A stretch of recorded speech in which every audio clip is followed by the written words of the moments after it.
News Radio This Week.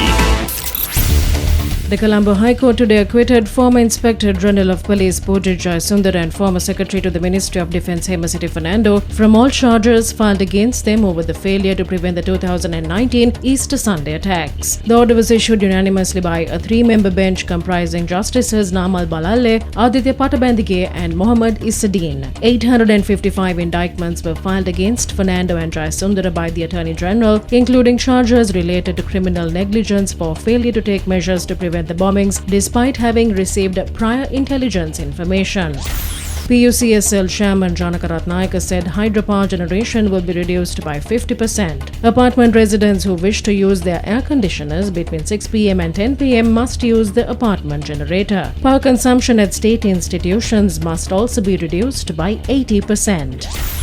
The Indian government handed over 40,000 metric tons of diesel to Sri Lanka this week to meet the country's demand. The stock of diesel was handed over at the Colombo port. Minister of Energy Udaya Gammanpilla said the stock of diesel was handed over until India provides a loan of $500 million to purchase fuel required by the country.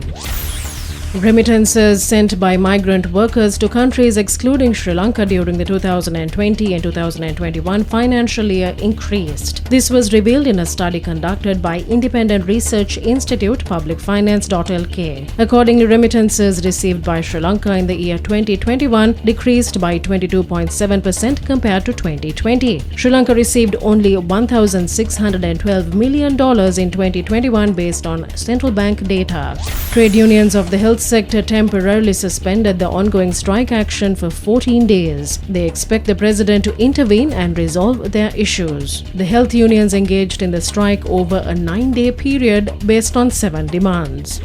Director General of Health Services Dr. Asela Gunawardena said performing post-mortem PCR is not mandatory for all deaths, hospital or non-hospital deaths. In a statement, he said if a death requires post-mortem exam, post-mortem PCR can be performed at the discretion of the judicial medical officer. The Human Rights Commission of Sri Lanka advocated the complete abolition of the Prevention of Terrorism Act. In a statement, the Commission said it believes that the offence of terrorism should be included in the penal code with a new definition for terrorism. The statement said it is explicitly for those who threaten or use violence unlawfully to target the civilian population by spreading fear to further a political, ideological or religious cause.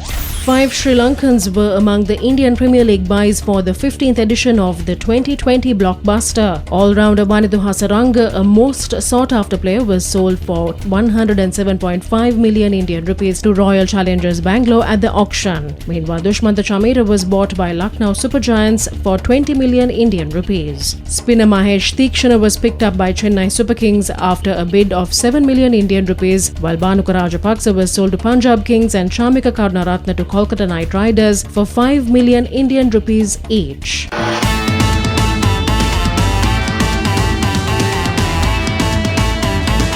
News Radio This Week.